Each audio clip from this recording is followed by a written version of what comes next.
All right, everybody, we're about to start our LinkedIn Live. So we're about to start a LinkedIn Live in a LinkedIn local event, storytelling. Nina, you excited about this? Absolutely. So we hope you guys check this out. The panel is going to be there, and we're going to live stream the entire thing, at least until my phone stays alive. All right, let's do this. Awesome. All right. Thank you.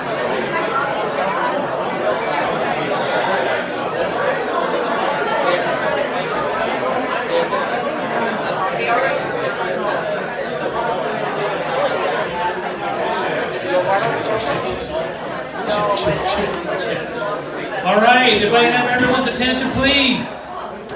And people in the back.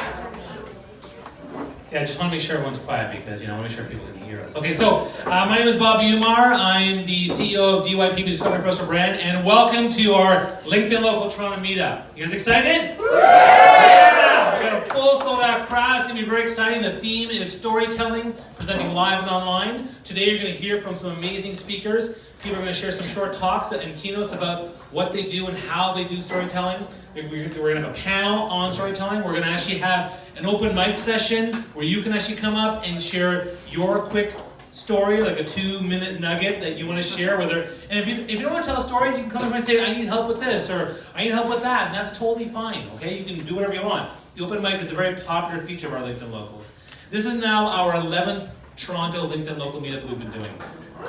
I know, we started them back, thank you. Our third this year, we started them back in the fall of November 2017.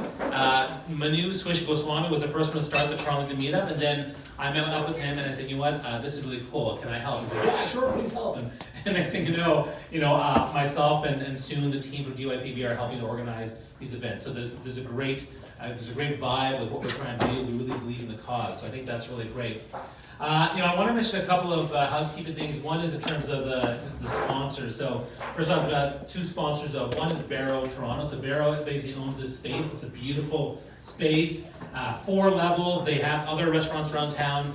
If you are looking to host your own events or run an event or have some sort of training session, they have an amazing space. So I definitely recommend you find Marley. If you don't find Marley, just ask at the bar where she is and you can talk to her, because this is a really great space, and we're really grateful for their partnership, their support, and sponsorship of this space, as well as the food. So that's really good. And then again, so enjoy that, and by all means, there's a cash bar too, so help yourself with that. The second sponsor is DYPB, Discovery Personal Brand. And really what DYPB is all about is personal branding, which is really investing in yourself to become a better person, a better leader, a better professional. And so, we use personal branding in terms of coaching, consulting, training, workshops, all that kind of stuff to help you and your organization or your business achieve 3 things. One is more alignment in your life, so more meaning, impact, passion, values, alignment, things like that. Number 2, to give you more focus, to have more clarity, purpose, and direction in your life. And number 3, to have more impact, to have those results, to have that success, to have that legacy that you want. And that's what we're doing with DYPB.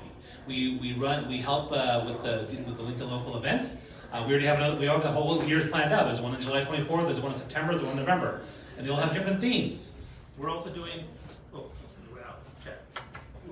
Can you hear me though? I'm pretty loud. Yeah. Okay. Well, there you go. I'm pretty loud. So we also run workshops. Check.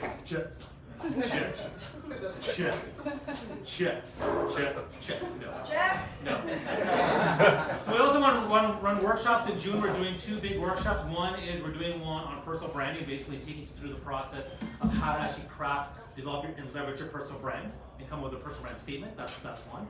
We're also doing a full 2-day workshop session on thought leadership mastery. So basically the idea is, how do you use personal branding? How do you align your life? How do you build thought leadership, create content, network better, become a better speaker, do everything you can to become a thought leader in your space? And that's a 2-day workshop. It's going to be amazing. We're doing lots of other stuff too. You can check out our stuff on dypb.ca. I want to start briefly by saying that, I'll share a little storytelling is something that I do all the time. I'm a professional speaker by trade, so I use storytelling all the time. Storytelling all the time. It's a great way to relate to people. It's a great way to share your values, your principles, what you stand for. When you tell a story, you're telling more than what you're saying. So I'm gonna tell. I don't know whether it's the battery something? Yeah, why is it fine? Thank you. Oh, thank you very much. Might be the range. That's fine, but we have to solve that problem for the panel for sure. So, so I'll tell you a short 90-second story, okay? Years ago, I met this beautiful Caucasian woman, and she was really cute and sexy. Well, and you know, I don't want to go too much into it. Very smart, and we had a great conversation. And then, but you know, the problem was I'm a brown guy, and if some of you who are brown or of certain ethnicities, you'll know that parents sometimes have issues with that kind of thing. And so it took a really, really long time, and I was like, well, how am I ever going to convince my parents that she's going to be someone that I can get together with? And it only took, you know, and then I had like really deep, dark conversations with my parents, and it was a very difficult situation. But eventually, like, you know, they came around, and we got married, and we overcame the culture gap by talking about our values. You know, I talked about family, I talked about religion, I talked about love, and I talked about just support and how those things are important to both of us. And eventually, they came around, and now we have beautiful beige babies. And what I can tell you is that the moral of the story is that as long as your parents love you, and there's no like, you know, crazy, you know, alcoholism or violence, you know, they'll come around. So if your parents love you, and no matter what, they want you to be happy, they're gonna come around and be there to support you. So that's the lesson of my story. All right, so I just want to share that quick story. And what you see is that stories have certain things. You know, there's conflict, there's resolution, there's how characters change. Telling stories is a great way for you for any aspect of your life, whether you're presenting at work, whether you're trying to, you know, do some content online, whether you're trying to, you know, sell your product or sell your service or your business. So that's really what it's all about, right? So the evening for today, I'll just give a breakdown. Washrooms are back there, over there on the left. There's coat check, there's food at the back too. We will also have networking sessions, like 2 different networking sessions. So there'll be a networking session after the first talks and the panel. So we'll have network for 20-30 minutes. Then we'll have the second session, which is hearing Tara Hunt, who's an amazing speaker. Like, you don't want to miss that. And then we're going to have an open mic session where people can come up and share their stuff, but Mark Elwood will lead that with his special story that he shared for you. And then again, networking after that. So, you know, by all means, buy drinks, have fun, make the most of the event. If you want to leverage social media, you can use the hashtag LinkedIn Local TO. So LinkedIn Local Toronto is the main hashtag we're using. And you can also tag DYPVTO on anything you want to do, or Bear Toronto. There's lots of different things you can tag. But yeah, take pictures, you know, take videos, let people know what's going on. That would be really, really great. What else do I want to say before I hand it over?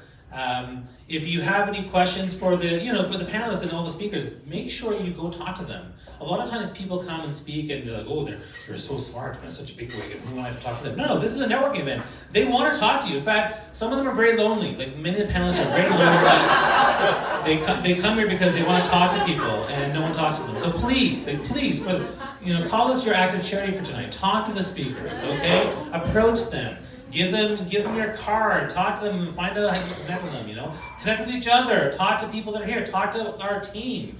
If you want to get involved with what we're doing with LinkedIn Locals, let us know. We'd love to have people be involved, all right? So, be sure to keep that in mind, all right? So, at that point, I think I'm going to end, and I'm going to introduce our first speaker. And the reason I'm bringing him up is because we also have this amazing opportunity to get professional headshots, and if you ever done headshots, you know how expensive they are. We have a really professional guy who's really amazing, and he's doing a really great deal for people who want to get professional headshots. And as I look around, you look really amazing, so I don't see why you can't do it. So I'm like, oh, my hair's out of place. No, you guys look amazing, so you can take advantage of it. Here, I'd like to introduce Yusuf.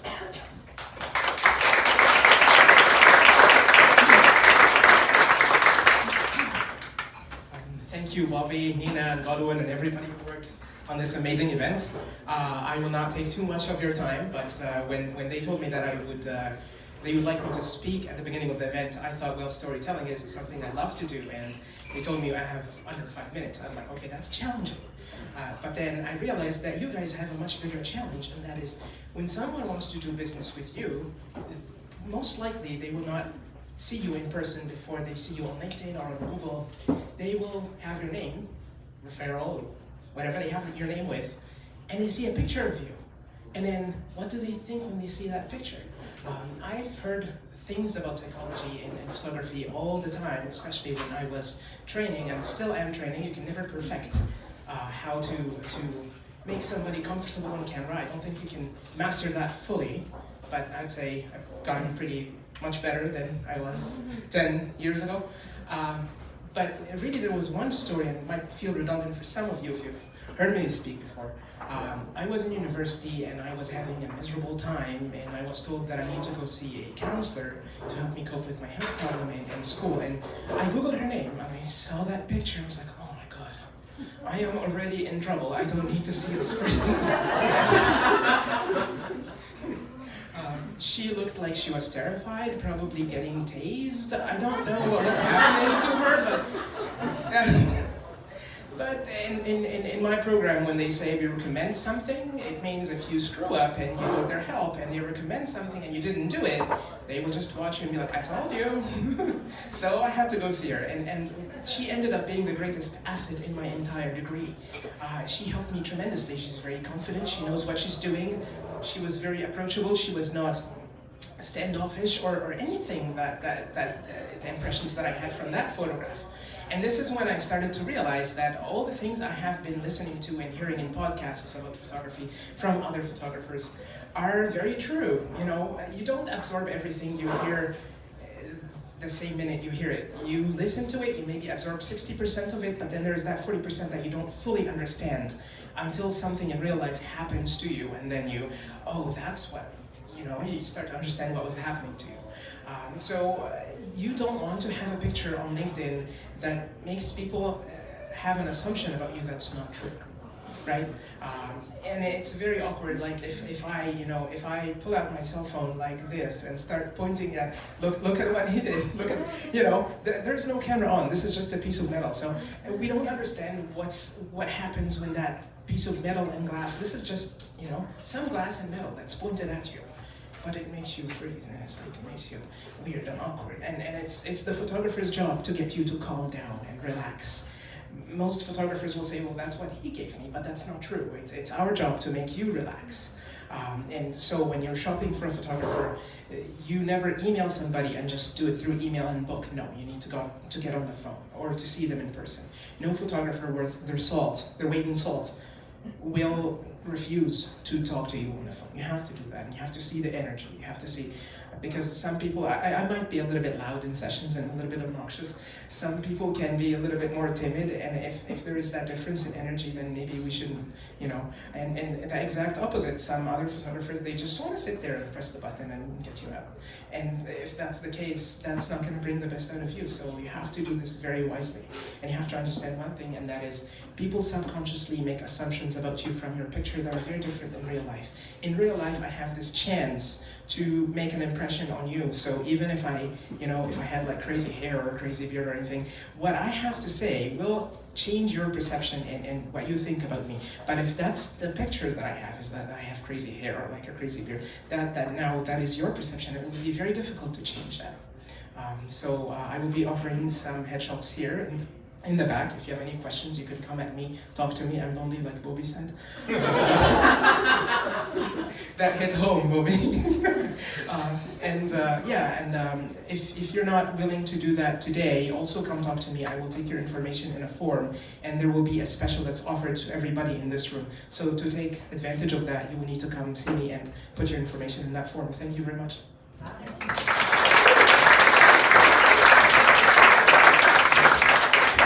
Thank you very much. That was great. All right, so that was awesome. I remember my first LinkedIn video or LinkedIn photo. It was like, like that, and it didn't go very well. So I changed it thanks to some advice from people. So now I'm pleased to introduce our first keynote talk today, and it's with my friend. Oh, my friend! I'm so excited. Jennifer Edinger, and I've known her for several years. She spoke at one of our DYPB conferences a couple years ago, and she was on the All-Star Personal Brand panel, and she was one of CV Magazine's 2018 Social Media Specialists of the Year, and for the second year in a row, she's Optimize Magazine's top 100 health influencers in Canada. She's a social media correspondent for lots of different media venues, particularly the CTV. She's covered the Oscars, the Golden Globes, and the Emmys, and so she's actually done a really great job of telling stories and engaging people and creating content that really connects with people. So I'm pleased to introduce Jennifer Edinger to the stage. Thanks so much. Come on. And FYI, there are a couple of other seats here if you want a seat. Okay, so please, there's a few here, so don't stand if you want to sit down. Thank you. Hi everyone, how are you? Hi. Good, I'm good, thanks. Thank you. And thank you, Bobby, and thank you, Nina, and thank you to DYPB for having me tonight. And thank you to you guys for coming out, because you have a choice of where you spend your time, and you're here, and I appreciate that. So my name is Jennifer Ettinger. I am a social storyteller. And people were asking me, like, is that a career? Yeah, it was made up.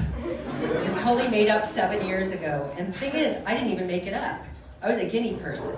So I'm going to share with you tonight a little bit about my story, how I fell into social storytelling, and then a couple of the principles that I feel work really well when one is looking to create stories to share online.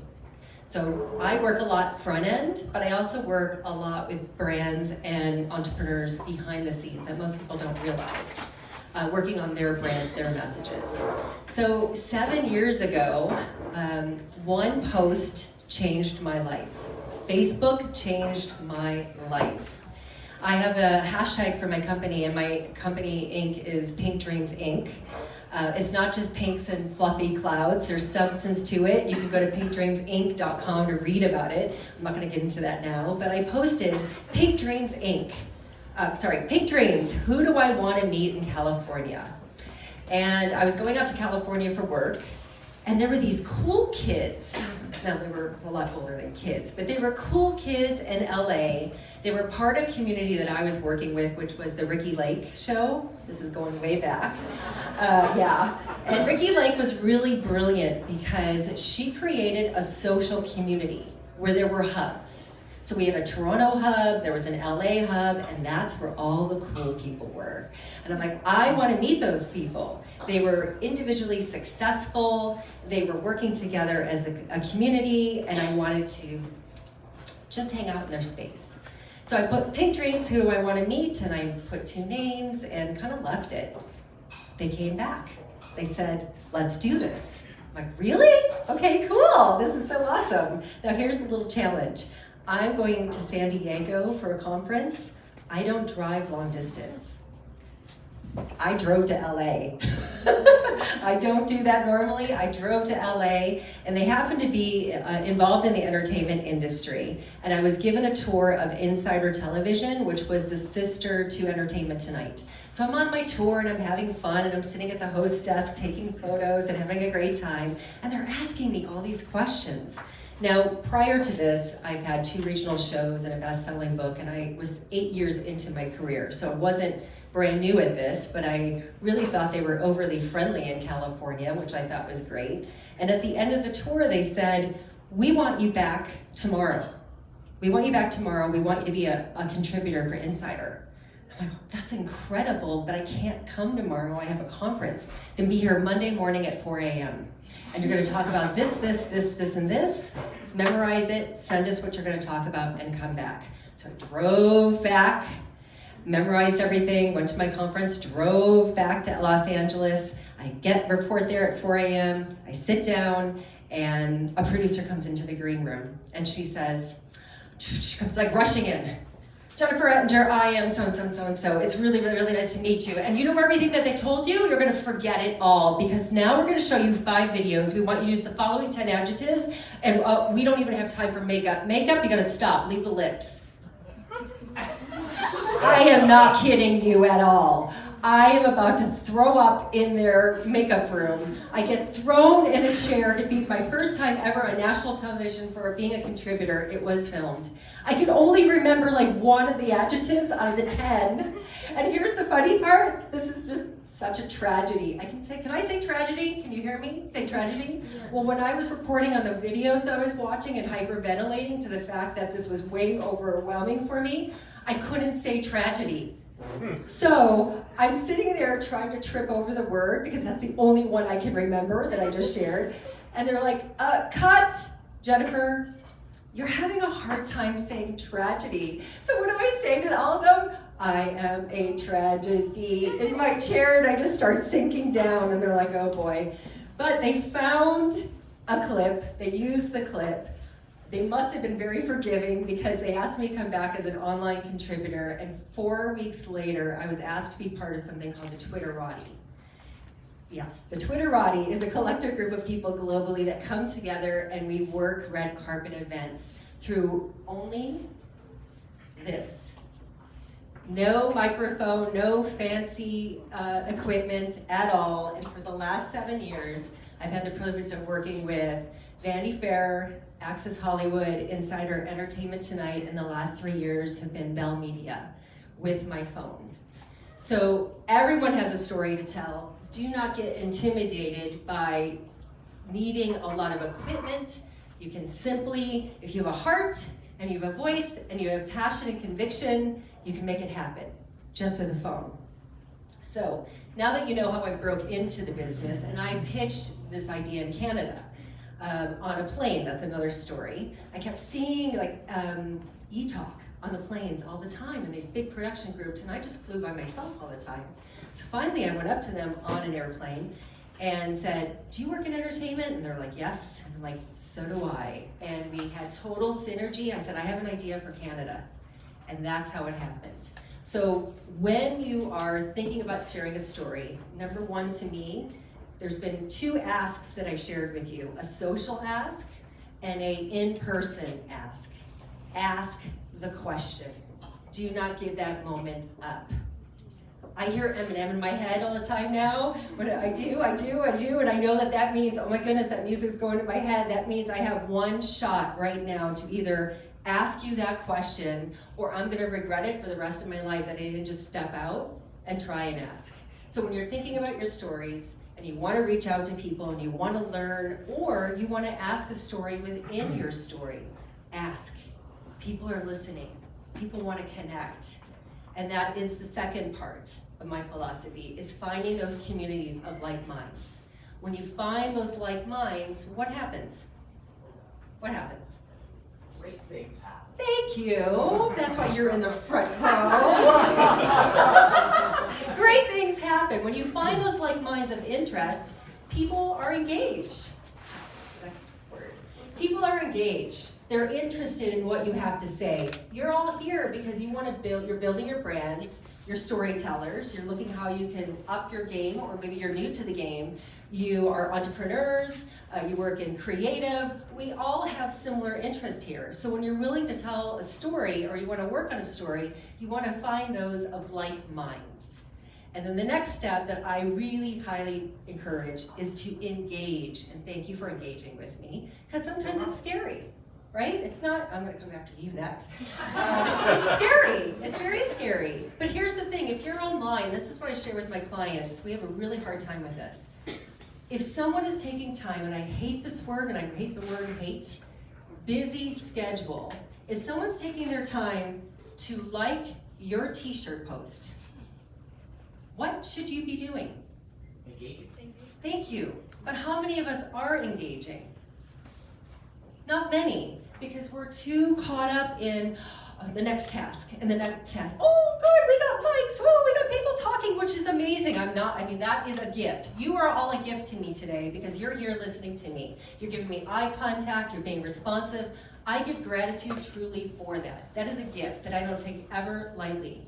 So when someone's taking time to actually engage with you on your social stories, whether it's a photo, whether it's a video, please just stop and make the time to engage with them. I call this social synergy, right? It's a connection that's happening, which leads me to, if you're creating that connection among one another within your stories and what you're sharing, then please take the time to build slowly. Rome, we all know, was not built in a day, but we find that we are, as entrepreneurs and as business owners, we panic. Oh, did you see so-and-so's handle and account? Woo, look how their numbers went up. Woo, look how their numbers are. Oh my goodness, oh my goodness, oh my goodness, what are we gonna do? Because look, we only have 4 likes. Forget it. It's about quality. It's not about the numbers anymore. I talk about social strategies to major companies and brands, and I say, throw the numbers out the window. It's vanity if they're not real. So I teach companies who are looking for social storytellers such as yourselves what to look for on the back end. And if you have a lot of following services or likes for likes, you're dead to me. I can't utilize your amazing stories because you built a house of cards instead of building a foundation slowly and effectively with real conversation and real people. You will get there. It will come in time. When you're telling stories, I would encourage you to feel the fear and embrace the flaws. Bobby, you're so good at this. Bobby will go out there and he will tell you what's happening in his life. He will tell you who people are responding, what they're saying, good, bad, other. He puts himself out there and people respond to that heart-to-heart connection.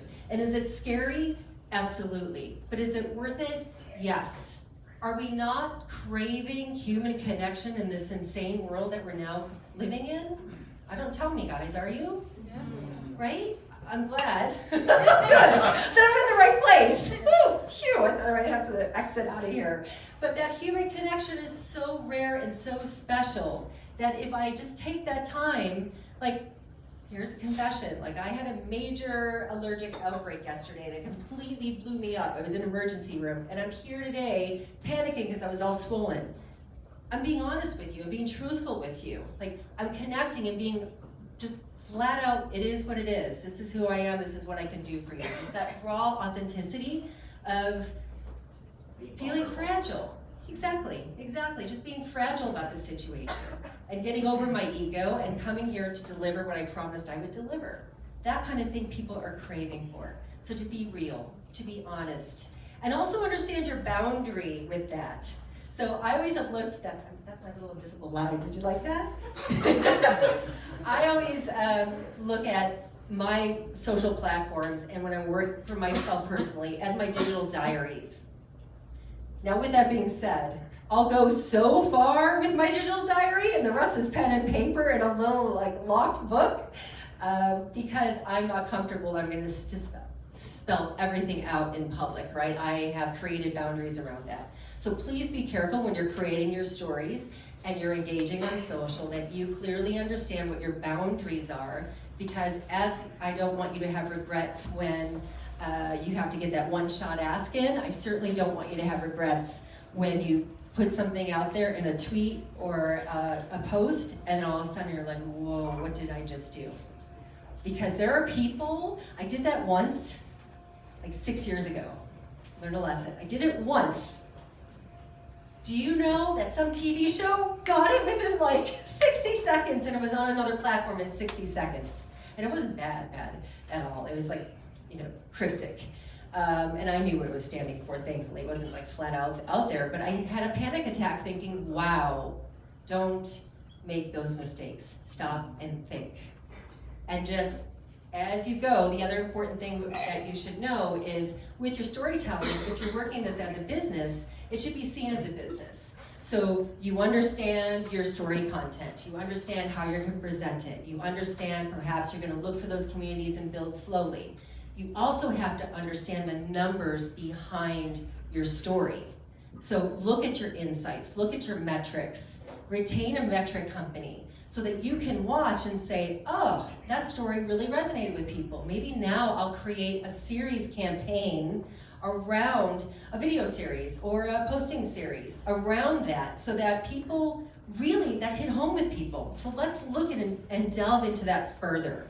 Let's see where that can go.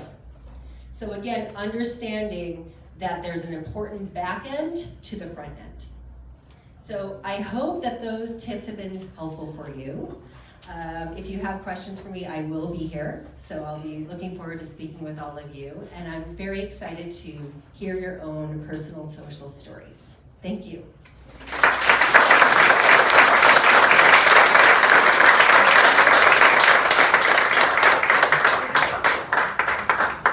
Great. Thank you so much, Jennifer. That was fantastic. And again, a great storyteller, right? So now we're going to move on to our panel. And we're very excited to have a panel of storytelling experts, both video and live presenting abilities, which is going to be great. So I'll ask them all to come up here as I talk about their brief bios, okay? So let's start off with Jan Keck Jan, he's a creator of Ask Deep Questions, and one of his missions is to help people feel less lonely by creating experiences, workshops, and programs to create deeper human connection. And I've known Jan, sister everyone is there.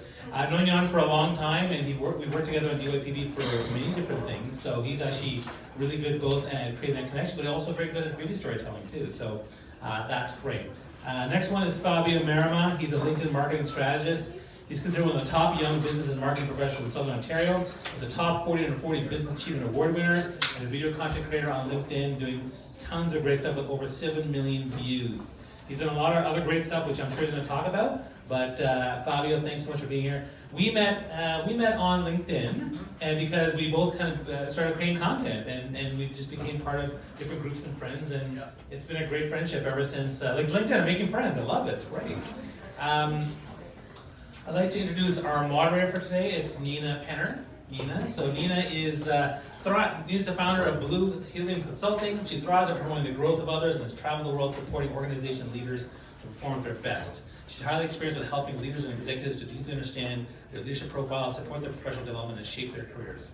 As an accomplished facilitator, coach, and speaker, Nina delivers memorable programs, speak from the heart, and inspires change. Also, Jennifer is also on our panel. So, Jennifer, if you'd like to come and take center stage where you belong, you can sit there. Okay. You already know about Jennifer, so I already introduced her.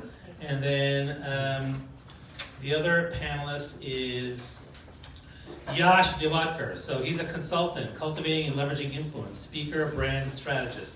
He does the social media coach for DYPB. So he consults on cultivating and leveraging influence. He's a marketer who brands himself by documenting his life and journey with social media as he is right now. That's amazing. Okay. He started his journey started after university after he saw Gary Vaynerchuk's videos on IG, and he realized this is the end game for him. He started documenting on IG, IGTV, Facebook, Twitter, YouTube as well. He's known for his storytelling skills and friendly nature. So he also consults people in personal business on what influences and how to leverage it and why it's important to do so. So that's our panel. Nina is our moderator, so I'll hand over to her. So please give them a warm round of applause. Thank you.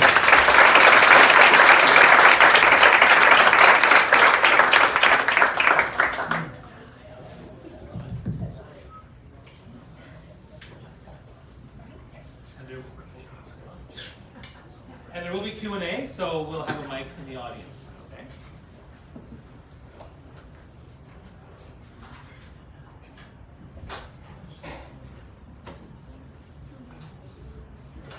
Sorry.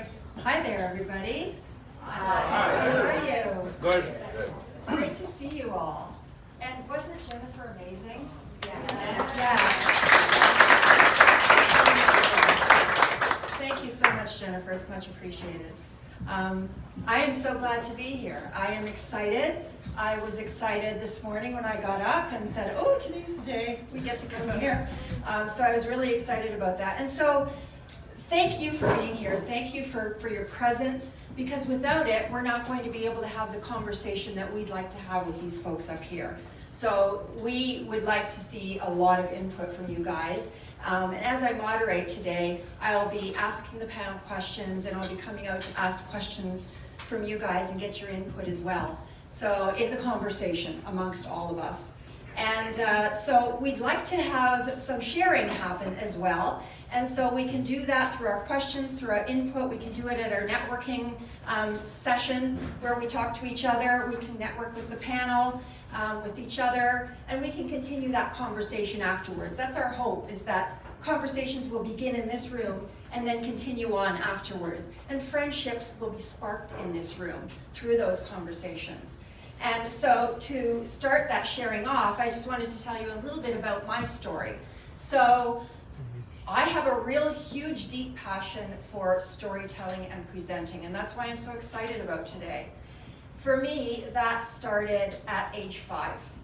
So at age 5, can you imagine our house out the back, we had a little stoop, and with some stairs going up. Do any of you relate to that? A little stoop out the back with some stairs going up? And at the top of the stairs was a clothesline. Anybody? Okay. Some people, yeah, okay. So that's what we used to have. And so, yes, that's how we used to dry our clothes in the olden days, with a clothesline. So to me though, to everybody else that was a stoop. To me, that was a stage and an opportunity. And I was 5 years old and I started a theater troupe. And so what I did was I went out and I gathered a bunch of neighborhood kids and I started this theater troupe, and we started putting on shows. And we'd get our crayons and we'd make show posters and we'd post them up around the neighborhood. And what we would do on show day is we would get pots and pans and spoons, and we would create a parade, and we would go down the street, bang on the pots and pans, and yell out loud, show today, and kids would come running out with 5 cents, because that's what we charged them for admission. And that's honestly. And that's how I started my career with storytelling and presenting. And so if we fast forward, 20 years later, I was on a stage, and I remember the moment when I stood there doing a standing ovation and bowing for a standing ovation and saying, holy crap, they pay me for this. Like, I was just blown away that was happening. But what happened is after that I had a professional career, and I worked on stage and in television and in film, and I did directing and producing and touring and all of that. And in those years, I learned something. Storytelling and presenting is not a one-way street. It's a conversation. I learned that. And what was the coolest conversation for me was the ones where there was no speaking. I was dancing, and I was creating a conversation with the audience. And so I fell in love again. And so I had that whole career, and then fast forward a lot of years and to my corporate career, and I was a professional facilitator. And so I got to interact and impact even smaller groups. And in that place, I was able to really deepen those connections and those conversations as a facilitator. And now, as I'm launching my speaking career and growing my business, same thing, I'm learning and I'm growing and I'm deepening those conversations that I have with people. And so for me, that's been a journey. And I'm still very, very much in love with storytelling and presenting, and the fact that is a conversation. And so I invite everybody to have that conversation with us today. So let's go ahead and get started. So panelists, I have questions for you. I feel like I'm so far away from you. I'm actually next to a chair here. So this person, we're not going to give this person a mic. Actually, I'm going to give this mic to you. I'm going to take another mic. Is this one working? Oh, yes. Okay, we're all set. Okay, so let's get started. Fabio. Oh boy. Where do you get your inspiration for your stories, and what propels you to tell them? Yeah, I would say probably all my inspiration just comes from life experience. Like, it's nothing, I'm not going to try and tell you some sort of a grandiose story. I believe every single person, regardless of where you are in your career or your business, you've learned something. Like, a lot of people believe that they can't tell stories or they have no value to share because who's going to listen to what I have to say? And that's just false. And I believe everybody has something they can share. It doesn't matter whether it's online or from stage or what have you, that you can share with that ideal person that you want to serve. So whatever business owner it is or that community that you want to build, I believe everybody can share that little piece of their story just based on the life experiences that they've had. Whether it's a career failure, a career success story, a conversation that I have during the day, because sometimes I get inspiration literally from a conversation that I had. But the thing is that I wanted to really touch on, and I learned this in a storytelling workshop at McMaster University. Never thought, I'm like, what am I going to learn from this storytelling workshop? I learned one really, really important thing in that workshop. A lot of the inspiration comes from actually documenting. How many people document their life? Like, they write stuff down. Okay, cool, so there's a few people.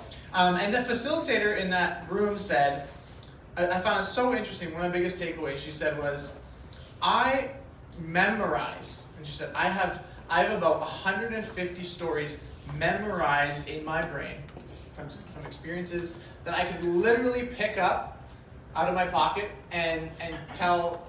I can pick one of those stories and whatever, I can relate one of those stories to whatever situation or whatever person that I'm talking to. I thought, holy cow, that's amazing, because she's like, I took 150 stories, I told them over and over again of things that I could draw back from. If I'm speaking, I can use it as an example or an analogy.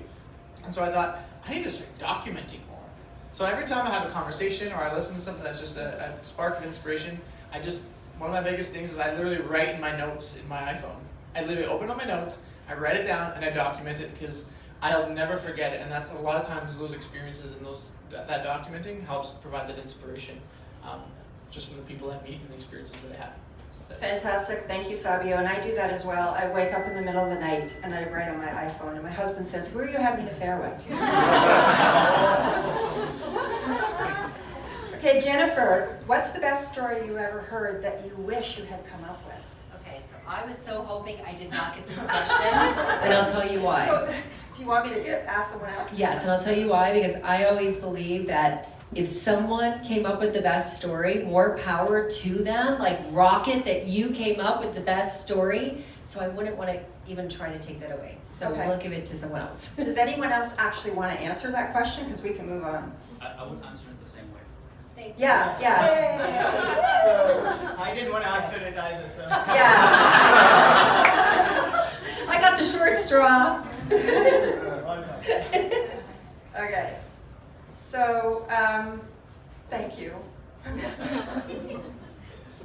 You're welcome, Nina. You're very welcome. Jennifer, is storytelling different on video as opposed to live? I absolutely believe it's different. I think what we do use different skill sets when we're live. Usually when we're live, things can be marked or the lighting is perfect. When we're telling it in a different capacity on video, you might not have a professional setting. You might not have been sensitive to the surroundings around you. I also feel that when we're live, yes, we have that human connection. I think that crosses over. But you only have so many seconds to capture someone either live or in video. So I do believe it's similar in that capacity.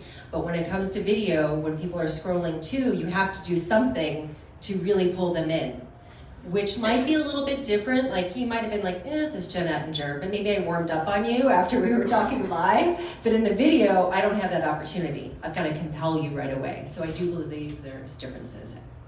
Thank you. Sure. That can go down to Jan. I have a question for Jan.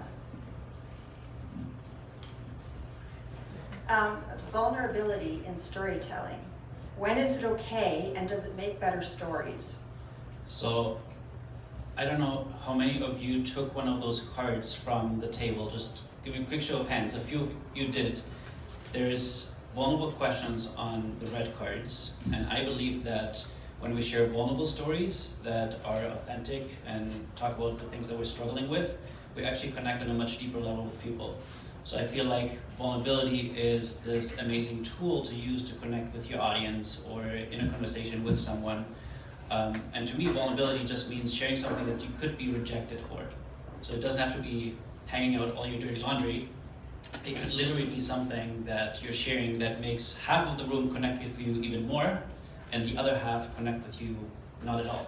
And that's okay. I believe you don't have to connect with everyone, and stories don't have to resonate with everyone, but the ones that they do resonate with, they're your super fans. So I believe that vulnerability can sometimes be super scary, but also be a great tool to use in storytelling. Terrific, thank you. Okay, we got warmed up. It would be great if somebody in the audience had a question. Anybody have one? We have a microphone out there, right? Yeah. Yeah, okay, yeah. This one is. Oh. No, okay. This one is for Jennifer. You mentioned that the numbers don't matter, and yet metrics do matter, right? So there's a conflict there, because numbers is where you get the metrics from. The more numbers that you have, the better metrics that you have. So I'll clarify. Yeah. So, do numbers matter? Yes, but how we receive those numbers and how we obtain those numbers matter. So if I'm working with a brand and thank you, forget that this is here. If I'm working with a brand and there are, let's say in one scenario, there are a lot of paid services within the group that's been retained, that's false reach. That's not really going anywhere for their dollars and investment. If I'm working with a group of people who have been vetted and are clean accounts, there may not be going as far as the vanity numbers, but it's real engagement. And then we take those metrics and we look at the conversations and we look at the best supporting tweets, we look at the contributors, and then from there, we then build upon that relationship with those people who engaged. So I'm a big, big believer, this is one thing I will never bow down to, that whoever I'm working with must have clean accounts. So, and with that, I have a global team around the world, actually now, I'm privileged to say so, one of them's here. And so I'm retained to work the Oscars, and I'm retained to make sure that we are able to trend globally networks within the Oscars. And we can do that with clean accounts and with interesting conversation around the event itself. So I hope that's clarified things. Thank you. Okay. Can I add to that? Yes. Don't let numbers fool you on social media, Instagram, LinkedIn, you name it. Sometimes it's often the quality of the connections or the quality of the followers, for example, because and at the same time you may have a good amount of followers, but like Jennifer said, if you don't engage back with them, you don't comment back to them and actually build that community or build those relationships, they're just a number. And they don't really do anything for you. And so for LinkedIn, for example, there's people that have 5,000 connections or 5,000 followers and have more engagement and have built a better community, a stronger community than people that have 500,000 followers. That they never engage back to them, and they actually reach less people because they just have a stronger community that every time that they post or every time they create a video or whatever, they're just constantly consuming that. And Tara Hunt probably could agree with me on that one, that like you don't have to have 500,000 followers, you can have 5,000 and actually have probably a stronger community on LinkedIn or on any social platform. So, but yeah, the numbers can provide some sort of validation that you're growing that community per se, but only if the engagement is also keeping up with that. So I think that people don't think about numbers all that well. And I had this problem at first. Even I thought that, like I connected a lot with Jennifer's story because I thought that when you start social media, you kind of need to have thousands of followers. But when I heard Gary Vaynerchuk explain it in a way that simplified things, and so this is how you can think about it. You just need one person. Like for example, last year, DYPB, there was a conference and it was a paid conference. So it was, I think, around $300 per ticket. And I got one of the speakers wanted me to attend, and I said I couldn't afford the price. So she said, why don't you put a post out asking if someone could sponsor you? And I thought, who's going to sponsor me for this event, right? And turns out that someone did. And I didn't need many people. I needed, at that point I had like 2,000 followers, but you don't even need that. I just needed the support of that one follower who sponsored it for me, and they said, don't publish my name. And they just, like 2 hours, I still remember 2 hours after I put out that post, I got the ticket in the mail. And I was so shocked. And at the event, there were people with way more followers than me who were asking me, oh, how do you monetize your following? And I just said, this is how you do it. You connect with one single person and you build it from there. There's no point, what she said about like and follow and all that stuff. There's no point about doing that. I established a connection with Fabio, who is more, important as one follower to me than, thousands of followers, right? Like I have 7,000 something right now, and most of them are less worthy on social media, I would say, than Fabio, because he's such a genuine human being. He documents his life, and that's what you should try and do. The numbers are important, but most importantly, it's about how you connect with them and how you guys share stories. So I think that's where the focus should be.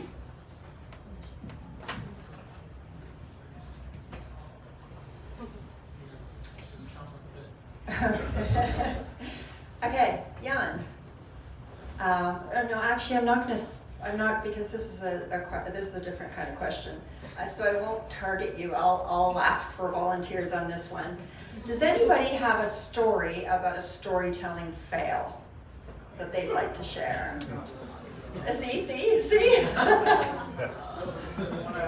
Oh my gosh, and it's going to be Jan. Look at that. Yeah. So, last week I was hosting this masterclass on getting beyond small talk and having more meaningful conversations. And I was kind of rushed getting my presentation all prepared. And I reused a presentation that I did for a different topic. And I didn't realize that the photos of the story that I was going to tell was more about, I guess, finding your people, finding like your tribe of people that you actually connect with, than about small talk. And as soon as the first picture came up and I started telling the story, I realized, oh my god, this story is going in the wrong direction. And I kind of made it about small talk, but it was not very gracious. Like it was graceful. It was, yeah. I don't know how much it resonated with people, but luckily because it was a webinar, there was no direct feedback, so I just continued. Thought, okay, hopefully it resonated, and I'll pick up somewhere else after. I love that. Okay, let's take a question from you guys. Yeah, you had one. I don't need a mic. I'm loud. Oh, sorry. No, we'll take both of them. Go ahead.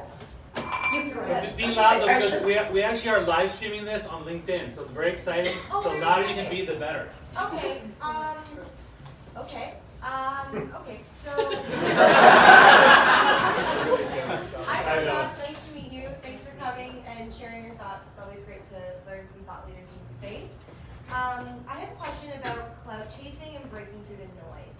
So I find that working in a digital space, we always talk about this, this wall, this noise that, with its intimidation, that you can't break past it, that there's this massive barrier, and that's why you get the feelings of, well, I need thousands of followers because that's what's going to break through the noise, right? So how best would you recommend breaking through that noise? And is it about just doing your due diligence and doing that time and creating that authentic content?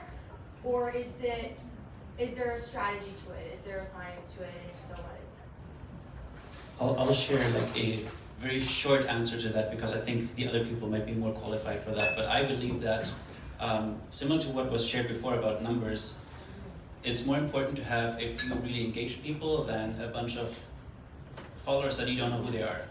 So for me, it has been a very slow, organic process of sharing stories that I believe that are true to me, that resonate with a certain audience, and they will start getting engaged, and I'll just keep sharing that content for them, with them in mind, and it'll just slowly grow. And I believe at one point, if you can do it consistently enough, let's say, like even thinking of sharing videos, if you can share a video a week or 2 times a week, or a post like every day, the more you can be consistent, so people can almost expect something to come from you, that's how you're going to grow. It's not going to grow if you do 1 post, 1 video 1 week, and then you do nothing for a month. Right. Or you cram everything in 1 week and then you can disappear from social media for a few weeks. So consistency is Yes, I believe consistency is the biggest one, and I wouldn't rush it.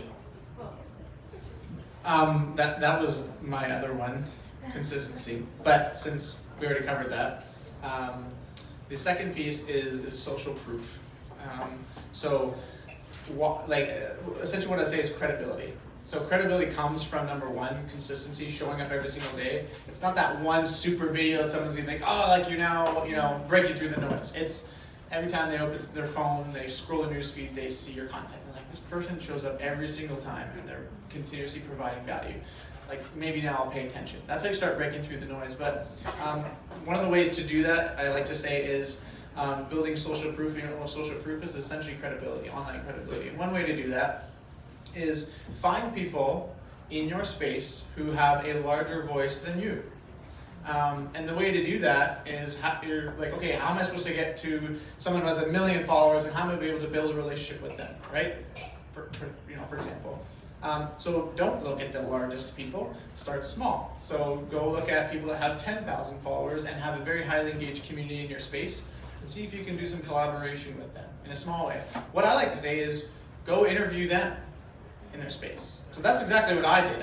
I didn't know anybody on LinkedIn. A year and a half ago, I knew 0 people. I had only local connections, nobody around the world. But it was through small, that's what I did. I started to, first of all, it was through highly engaged content. And then secondly, it was reaching out to these smaller, I'm going to say influencers, but more so, I just wanted to serve and provide value to them. That's all. It wasn't about me. It wasn't like, I just said, I want to do an article on you, and I want to just tell the community how people can resonate with your story, and I just want to lift you up. And so I did that to a number of people, and with that, started getting smaller amounts of people. Then, those connections led me to other connections, which then ended up leading me to global influencers like Jay Shetty, who's got over, 4 billion views on his videos and over 20 million followers globally, because I sort of incrementally worked my way up and started using then previous people that I connected with to connect with the next person. And said, hey, I've been able to interview and talk to so-and-so, would you be open to it? And then again, just want to serve and provide value to you and write an article on you. And that's how then other people come to your profile, and then you're creating content, and they're like, wow, if this person's connecting with these people, they must be a thought leader. Well, no, I just build relationships with people. It's just human-to-human connection. That's essentially it. But it takes time to do that. When you do that, you can start building sort of that thought leadership in your space to break through the noise. Because now you are seen with people that are also thought leaders. It helps you in your space. I hope that helps. That was Okay, cool. excellent. Thank you. You're a human conduit. I love it. I love everything that's been said. I'm just going to add that with that consistency. So I've been posting a morning post for about 12 years, and when I go on vacation, I let them know I'm going on vacation. When I need a social break, which we all, I hope, take, I will say I'm taking a social break. I will be back. So that way, again, they're not coming going, what happened? She's not here. That social synergy exchange isn't happening. They understand what's happening, what's going on, and I respect them enough to inform them and give them kind of like an end time frame of when I'll be back. That's great. So I'm gonna have a little different perspective, and I'll explain the context.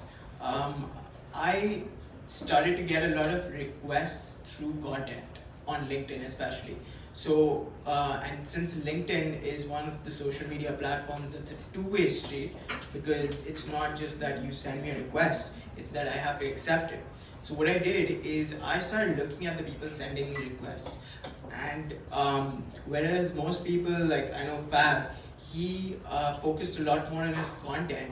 I did that too, I documented as well, but what I tried to do more was focus on the people I was accepting. And so I went through everyone's profile, like almost everyone. I've got 8,000 connections. I've gone through almost everyone's profile, and I put in the hard work for searching their content. I tried to see what they were posting. So I think the most important thing for content is, and the way to stand out, is to show your true purpose, because there's a lot of people who fake a lot of stuff, and through content it's easy to find that out. Like your summary and all, a lot of people can bullshit very easily, and it's not too tough because you just Google it and it's there. But you can't lie through content for a long time because consistency, right? If you post for over a year or two, right? Like for example, I started posting in 2017, mid 2017, and in 2018 I realized my purpose for content was to overcome my fears. So one of my fears was video, and I started doing video content not to connect with more people and not to be more famous and not to get more connections or followers. I started doing it because if someone had told me I had to be doing this right now, I'd be terrified. Like just the thought of it, not even actually speaking. And it's kind of surreal for me because I'm actually doing it right now. So it was all a way for me to overcome my fears.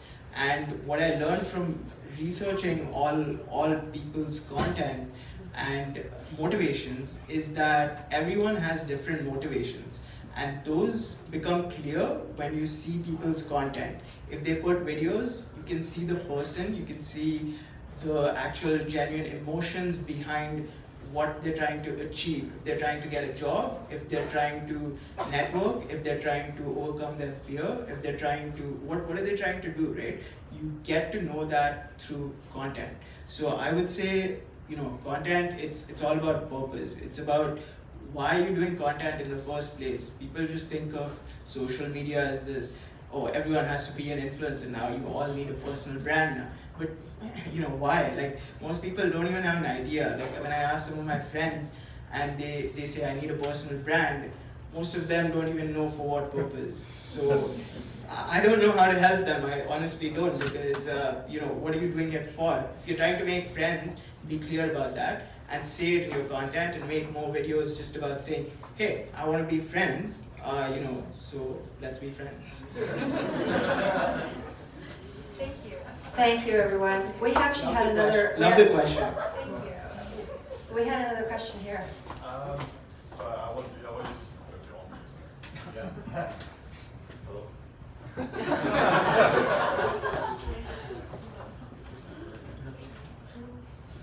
Hello. So basically my question was, I am a bit of a content creator myself, so I think it's absolutely amazing to be seeing some content creators right in front of me. I've faced with it. I'm curious to know how you faced some negative feedback towards your content. I actually made a post about it. So I don't know about the language I can use here, but some of the things that were comments on my LinkedIn, which most people would think it would be Instagram or something else, but no, LinkedIn. There was someone who I think Fabio knew that part of the story. Yeah, last summer when my parents were here, by the way, they were visiting, and someone said I created a video. And I don't remember what the video was about, but I remember the comment, funnily enough.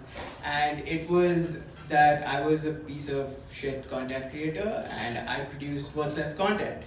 The main thing is, by that time, I think I'd kind of gotten over most of my fears. So I looked at it as funny, because when it's about documenting, right? So I thought, okay, this is going to be a great piece of content. And I knew beforehand, and as soon as my parents were outside and they came back, and I was like, I got a really bad comment, and they were so shocked. They were like, why? I mean, how dare this person comment something bad about my child?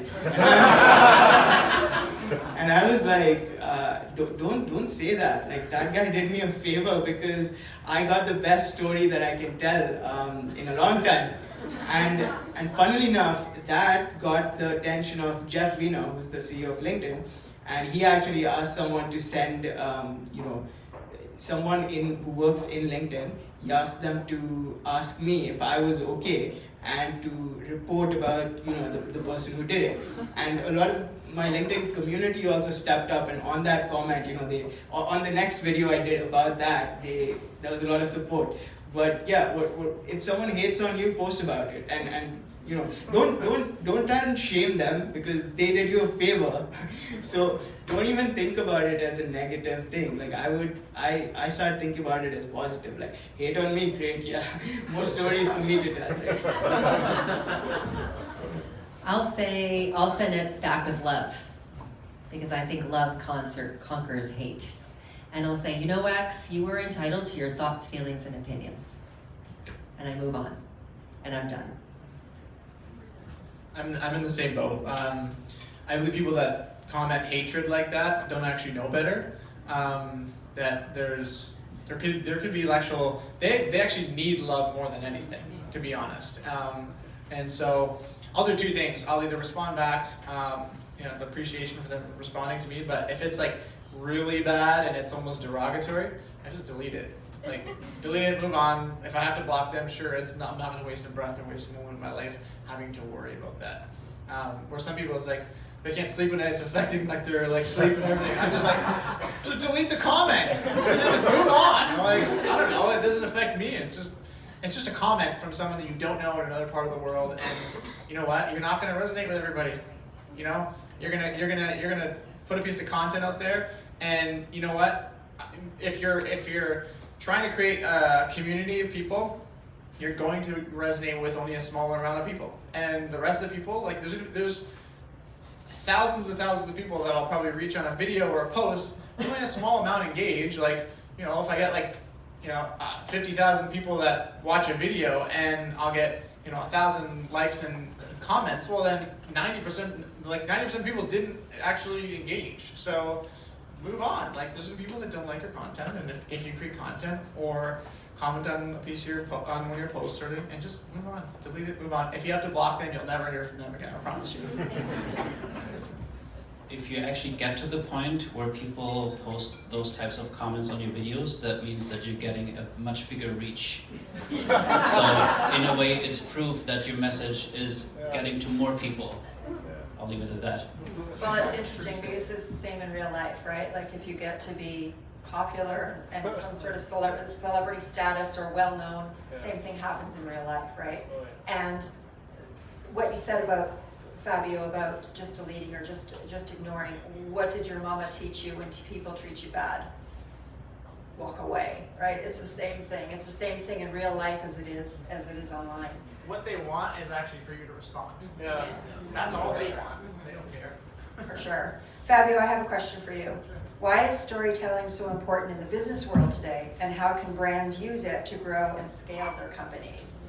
Yes, I asked you that question to ask me that question. Yeah. Because You did ask me to ask that. because I think a lot of people in the business world are just doing it wrong, and they're just doing old tactics and old strategies, and they're wondering why they're not scaling their business, or they're wondering why their business is faltering, or they're not reaching the amount of people or connecting with their audience anymore. Is because like the world changes, and you got to keep up in business, or even in with marketing, and you got to connect to people in a way that's going to actually resonate with them. So I think people so often they don't create content at all, and they're not putting themselves out there in the digital space, and they're like, you know, I see this all the time. People that are like, we're gonna do some billboards and print advertising, and I'm like, okay, sure, like if that's what your audience is, but and they're not at all in any social channels or anything. So I think that one of the best ways to do that is a lot of companies they should be creating the television show, not the commercials in between the television shows, right? And like that's how you like when you think about how many people when you how many people watch YouTube videos here? Any YouTube video. Okay, when an ad comes up, what's the first thing that you do? Yeah. Okay. When you're watching this, I'm not gonna say Super Bowl because that's a really bad example. When you're watching any other TV show and the commercials come on, what do? You change the channel or you mute it, right? Okay, when an ad pops up on your screen and you're trying to click that, what are you trying to do? You're trying to click that X button and it seems you can't get it, right? You're like, yeah, get out of here, right? We're always trying to avoid advertising and like get it out of the way. Although it's a good thing at some points, especially when it's targeted. But a lot of times, like we just want to get to the content, the things that we're actually trying to get to consume because we enjoy it, right? So if brands and businesses actually did more of that, started resonating with their audience on as the entertainment or the TV show or the actual content that people want, not just the advertising, then the brands would grow so much more and they'd start building an audience that people really love and enjoy. And that's how they're going to start building community online, especially in a world where how many people will see their screen time on their phone? And they're like, holy crap, right? People are on their phones so much, and if you're not there as a business and you're not telling stories and get people to connect with you, then you got to think about maybe updating your business strategy for the next 5 years, because that's really how businesses and entrepreneurs, even professionals, are going to help grow and start resonating with people through storytelling, building that brand. Absolutely, I love that analogy of the commercials. I love that. Yash, how do you use storytelling to achieve a specific objective? Yeah, so I actually touched on this about my objectives bit, but I think storytelling boils down to objectives, and I think it's all about what you're trying to communicate and to whom and why. So one thing I tell people is be direct. There's no point in beating around the bush. Same analogy, like with ads, what people are trying to do is they're trying to sell you something. So their objective, their objective when it's an advertisement, that they've paid to sell you something, and with that objective in mind. But with content, it's about pleasing the viewer. It's about engaging the viewers, and so what that does is that shows you different objective. I've watched, I don't know how many of you have watched Breaking Bad over here, but I've watched that show so many times, right? And I mean, I keep watching it because the show's producers, they didn't have in mind selling the show. They had in mind to create a great quality, and they wanted my best interests at heart. And as a viewer, that's all I want, right? So as a consumer, that's all people want, to actually have something that works smoothly. Even LinkedIn and Instagram as companies, what they're trying to do as social platforms is to actually they're not trying to get you on just because they want to get you on. They actually want to help you feel entertained, and content is a way to do that. It's to entertain people, it's to educate people. So when you are on social media and when you're creating content, it's all about making it applicable for a certain objective, and you should have that objective in mind. The best way to do that is storytelling. So when I could think of 10 different. I know that Fabio said that he writes down stuff, and I try as hard as I want to. It's very hard for me to note down stuff, especially in the middle of the night. So I basically, what I do is I think of creative ways to think of the same event can be thought of in many different ways. I can think of I might be leaving Canada soon, so I might think of this as my last event. So the story about this, when I make a post, could be that, hey guys, this was my last event in Canada. I got to speak on it, which was pretty cool. I overcame my fear. Same thing, I can say, I met my friend Moeen, right? And I invited him out. That's Moeen, by the way. And I invited him out to this event, so it got me a chance to reconnect with someone who I met in university. The same way I could say that there was a great questions asked by the audience, and this is how I answered them. So the same event, even though it's just one LinkedIn local and it's just about storytelling, many different stories can be told through that. So the objective, the story should suit the objective, and the story should be made keeping in mind the objective. So if you're trying to, let's say, sell something to someone and you've got a great product and you're making one post about it, that's it, then what? Don't become an ad that says, this is what we're trying to do and this is how great it's going to be for you. No, just say, hey guys, listen, I need 10 sales for this thing, and this is why I'm doing it.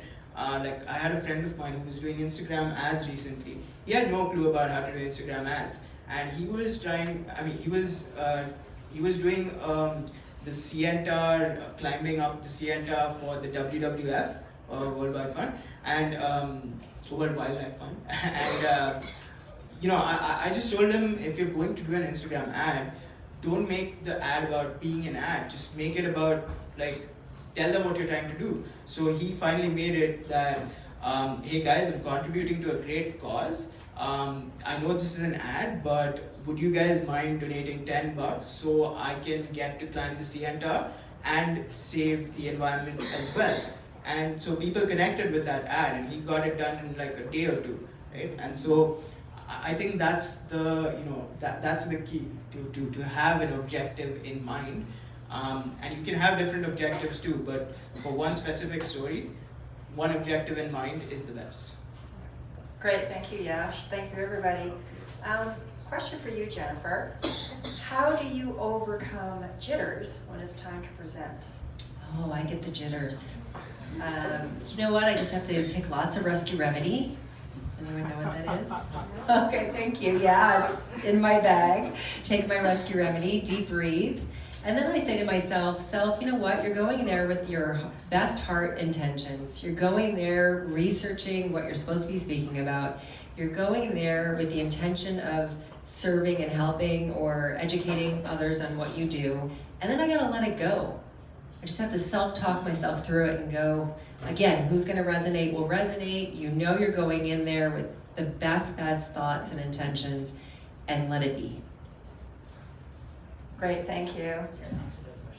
Yeah, sure. Jan wants to chime in there. I do get the jitters too, and actually there's something that happens where my hands get really cold and sweaty. Anybody get sweaty hands when they're nervous? A few of you, thank you for raising your hand, and probably getting sweaty hands just raising your hand. I've learned this from a speaking coach, and he basically said, so when I get nervous, I get sweaty, cold hands. What about if I reframe that as the signs that my body sends when I get excited? So now when I get cold hands and they're sweaty, I'm like, cool, I'm excited. And it's the symptoms that you get in your body when you're nervous and when you're excited are actually exactly the same things. If you think about it, just a story that you tell yourself. And then I read about this research where they did a test with students that had to take an exam, and the first half they had to say, I am nervous. If they were nervous or not, they just had to say, I am nervous. And the second group, they asked to say, I'm excited. Again, didn't matter if they were nervous or excited. And they showed that the students who said, I'm excited, performed much better than the people that said they were nervous. So in a way, you can almost trick your body. If you just say, hey, I'm excited, you will perform better, and you will be less anxious when you go out on stage. Oh wow, so Jan just opened up a box for me, so I could be here all night talking about positive and negative language, but that's not what we're here for. But that's really powerful, absolutely. So I just have one more question that anybody can answer, or everybody can answer, and then I'll take a couple more from the audience, and then we'll be wrapping it up. So who do you think are the best storytellers?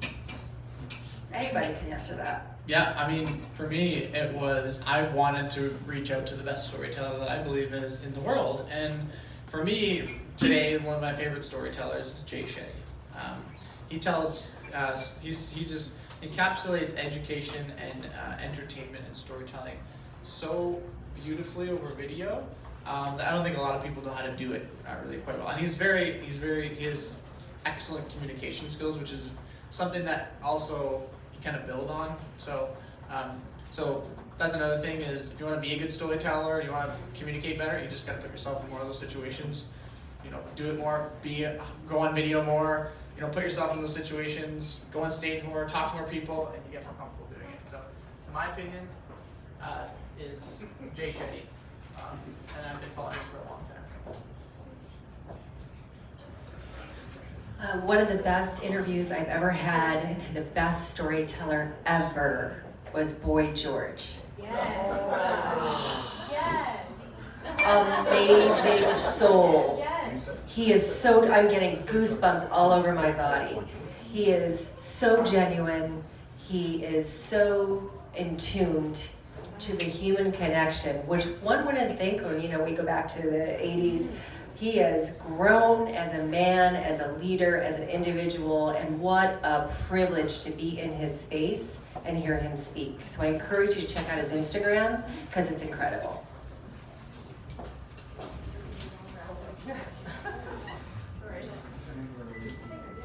So I think for me it's Gary Vaynerchuk, and recently it's become Nas Daily as well. Yeah. Right?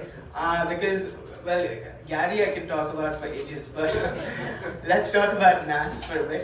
Because I think one of the best things he's done is, I think he just tries to make friends, and that's what I'm doing. So I connect a lot with him on that. but more than that, I think he frames his objectives so well. It's 1 minute videos. That's it. That's all you get. If you're coming for that, great. If you're not, then I mean, he just makes it funny. He makes it interesting. He makes it about people. He doesn't make it about anything other than what it is. And what I really love the most about him is I've actually spoken to someone who invested in him very early on when he started his channel, and I think they also, when I talked to them, they said that the reason they invested in him is because he knows what he wants to do, and ultimately what he wants to do. I mean, the best thing about him was I found that there was no ulterior motive. There was no, he wants to make a business out of it. There was no, he wants to sell stuff. No, his passion was making videos, and he made 1 minute videos. And I think that's an amazing story in itself. I think wisdom is simplification. And I think the one word to describe whatever we all do, stories, social media and all that, is communication. So I think what Nas does really, really, really well, and hits the nail on the head, is that he communicates simply, effectively, and he follows his passion, and there is no ulterior motive there. He's not trying to sell you anything, it's just genuine friendship. And so it feels like it's already a friendship with him, even though I have no clue who he actually is, but seeing his social media, I kind of feel like I do. And that's the whole point, communication. I just saw Jennifer, funny story, I just saw Jennifer today, and since I'm the social media manager for DYPB as well, I was posting her face basically. And Jan and Fabio, we know each other, but this is the first time I met Jennifer in person. And she was sitting there quietly, and I was trying to think about where I'd seen this person. And finally I realized that, oh, she's the face I posted day before yesterday.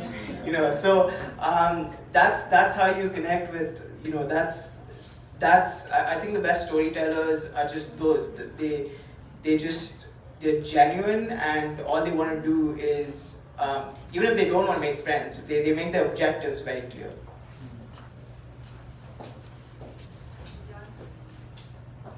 So I'm not going to mention one specific storyteller, but I believe there's one thing that all the really good storytellers do really well, which is they have found their own style, they have found their own voice. And I myself feel like I'm constantly kind of removing all the layers to find what is that voice that is underneath. From probably when I was a kid, I think when we were children, that's where we had the most authentic, most genuine voice, and then we put on all these layers and being afraid of judgment and being rejected that make us change to maybe share something that we think other people want to hear, rather than the true authentic voice that is inside of us. So I believe when like Jay Shetty has a very unique style, or Nas Daily, like the way he talks in his videos is very unique. Like when you see one of those videos, you know exactly who it is from. And I feel like that's what makes a great storyteller. And I'll share one tiny little example of how I feel like I found a little bit of my voice when I was sending out an email this week. While I was sending my email, I was sitting on my desk and my cat walked across the keyboard. If you have a cat, they love, like that's the place where they want to hang out. And it made all these scrambled words, and I deleted it, and then I was like, but no. This would be a great moment to share a little bit more of my personal life. So I hit undo. I left all the scrambled letters in there and then wrote, sorry, my cat just walked on the keyboard, and continued with the sentence. And that's probably not something that you would learn in, journalism school, of how you should write an email to your audience. But I had a few people actually notice that and mention it to me in the few days afterwards, that they, oh my God, I have a cat too. And we connected on that tiny little thing.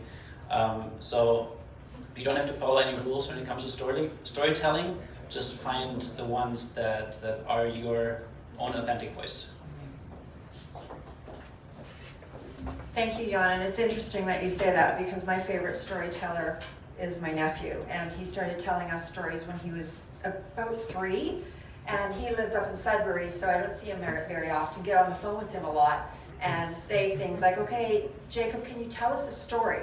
And his stories all started with, and he would say it exactly like this: "Once upon a time," and it was always like that. Or it would be, "Yesterday when I," and then he'd go off into, he was in space, he was to the center of the earth, he was an astronaut. Yesterday when I was an astronaut, like his question, it was amazing. I absolutely loved that, but it was because it was that thing you talked about. Children just start out that way, and then we put all these layers on top, and we cover it up, and we get those jitters, and we start to question, who are we, and will people like it? I just love, and I love that about my nephew, because I didn't get to see him a lot, so he would tell me stories on the phone, and it was amazing. And by the time he was about, I'm going to say 5 or 6, one day I said, "Jacob, tell us a story," like on the phone, and he went, "No." And my heart just sank, because I realized that adult layer is starting. And to this day, he will not tell me a story. Not if I ask for it. I have to ask differently. I have to say now, "How was your day?" or "What did you do on the weekend?" Then a story might come out, but if he knows he's telling a story, it's not going to happen, because he's started to build those adult layers. Anyone from the audience have a question? Way at the back there, we have one.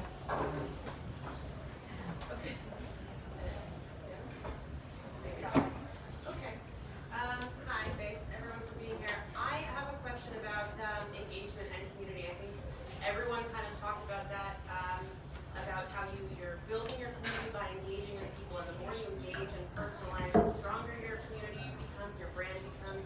But in turn, as you're building that bigger brand, you're also giving yourself more time and more work, and now you have to devote more energy to this, and the bigger your brand becomes, the more it might impact the rest of your world. So how would you say you differentiate that personal brand from the professional brand, and not let it linger into something where it impacts your personal life, in the sense that people say, you're always on your phone, it's being rude, it's this, but it's also your career, it's also how you're building your brand. So maybe just some insight on how you differentiate those two worlds productively and succeed everyone around you.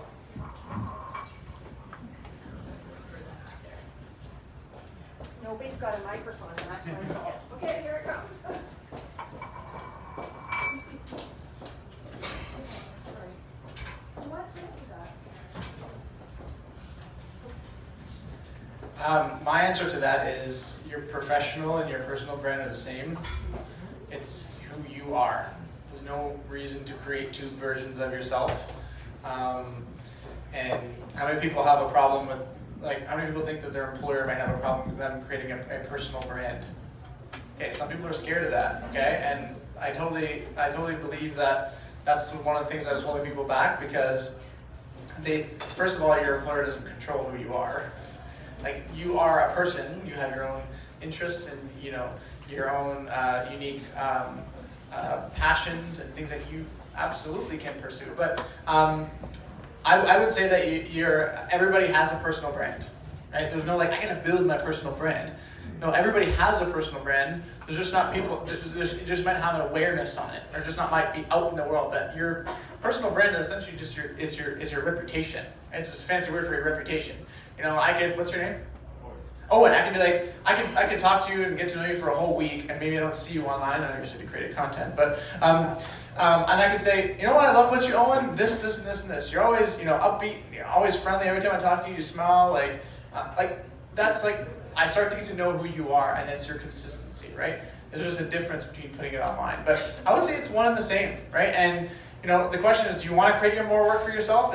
What do you want to do? What's the reason why you're putting content online? You can just share, family, your kids, and just be, just share your life. Or if you really truly wanted to build community, there might be a reason why you want to build community. What's the ultimate goal? Do you want to leave your job and start a business? Do you want to try and monetize it? There's obviously an ultimate purpose to it. That's why people create community, and they're doing this. They're putting all this time into it. So I would say, if you're creating more time and you're creating too much work for yourselves at the end of the day, and then you're like, I got a lot of things going on. Maybe you just got to look at I can, number one, time manage that is number one, because I suck at time management, but you know, you gotta do what you gotta do. And then number two is, if you can, maybe that's something that you can look at, start delegating in some ways, right? Like in some ways, there are ways for you to help you with the some administration stuff, right? Maybe you're starting things, you're getting a lot of email. Could you look at someone on Upwork, or could you look at someone that can help you in small ways that can start taking a few things off your plate if you want to continue to scale and grow and turn it into something. But I would say, like the foundation really is. I personally believe that your personal brand and your professional brand are more the same. So I started 15 years ago as Fit Your Style, and then within Fit Your Style, the brand is Jen Ettinger. And what we found was people were resonating to Jen Ettinger. So the brand actually shifted to Jennifer Ettinger. My handle still is Fit Your Style because it's part of who I am.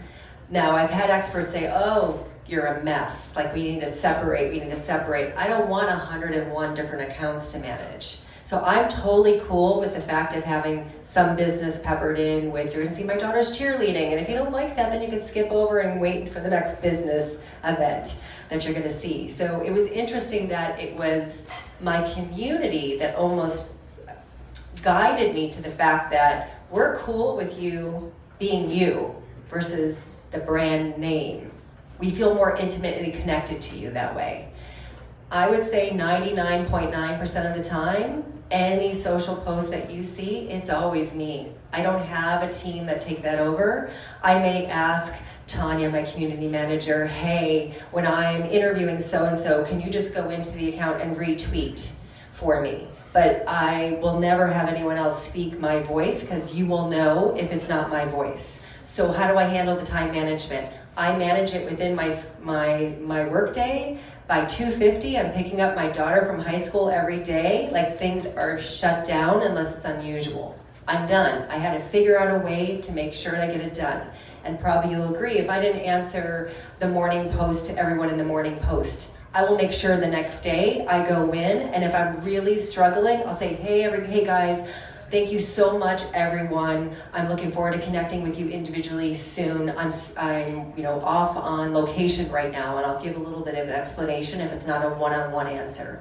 So I just try to manage it and understand that it's important.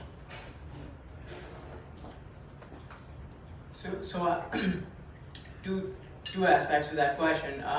So the personal and professional, I agree with Fabio and Jennifer. I think that personal is professional now, but I think that most people, they don't think enough of this either. I actually I'm an introvert, so I like to think about all these things. I took marketing and psychology, but one of the questions I think was, how do you differentiate yourself? And one of the main ways to differentiate yourself is when you're posting professional stuff, give yourself a break and post a personal photo, right? So what's going to happen is this person, for example, if Nas Daily, he does something other than what he normally does, you're going to remember that because you're going to see it and your brain is going to go like, what just happened? So that stops the scroll, right? So in your professional brand, add a little personal flavor. In your personal brand, post about your professional life. No one's stopping you. And secondly, which is, I think it's a more interesting topic. I actually had an experience last summer which was very weird. So what happened was, I work in social media, right? And I was back in Mumbai with my grandmother and my dad, because my parents stay in Dubai, but we go to Mumbai often. So I was in Mumbai, and my grandmother was talking to my dad, and he was actually, it's weird because he was not paying attention to her while she was talking. He was looking at his phone, and I felt really irritated by that because I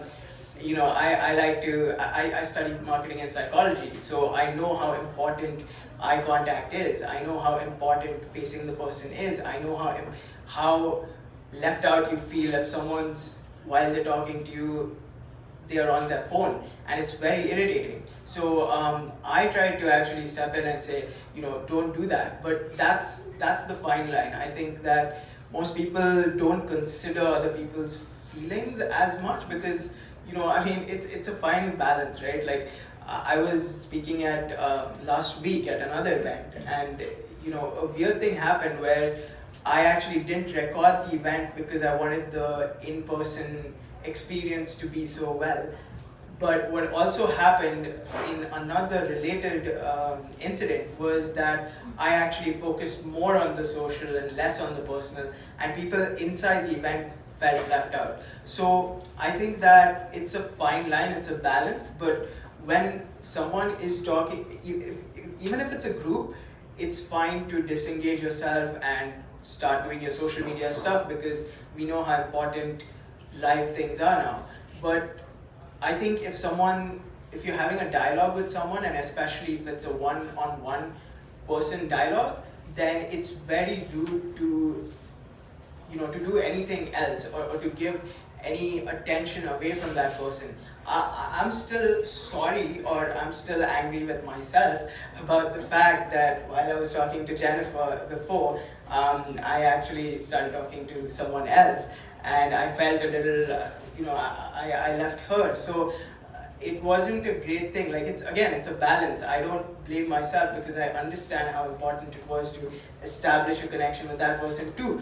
But that's the line we all have to consider for ourselves, where we have to respect a lot of things, and so we have to kind of find a way to balance that. And I don't think there's one right answer. I think it's a lot of it is contextual. So I think we have to respect the context and give each person as much attention as we think they deserve.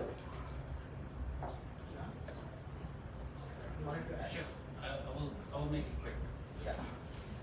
I'm usually good with short answers that get to the point. So I believe it all comes down to what you value the most. And if you value spending quality time with friends and family, then it's about setting those clear boundaries and expectations for people. Like, I love that when Jennifer, when you don't do your morning post, you actually tell your community, hey, I'm gonna be, off social media for a week.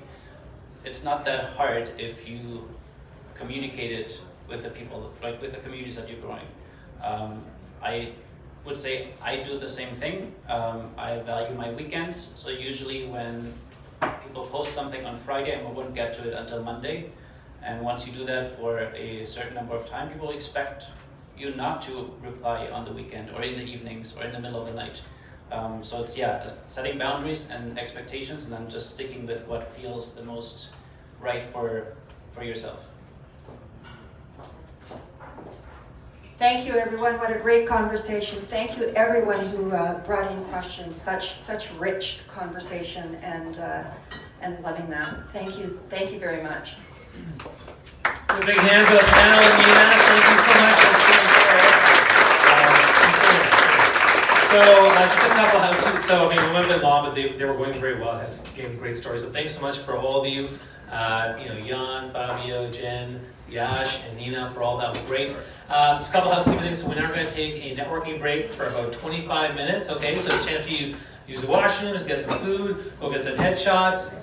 You can also get a drink. Barrow's here, and you can talk to Marley if you want to book this beautiful space, because it's a really amazing space. Talk to each other, talk to the speakers, have lots of fun. Then we're going to come back and we're going to do the open mic session, as well as hear from Tara Hunt, which is going to be amazing. And I'm so excited about that. And just a heads up, we live streamed the entire thing, which was amazing. So some of you are on LinkedIn commenting, which is great. We're going to do it again the second time too. All right, have a good break. Thanks so much.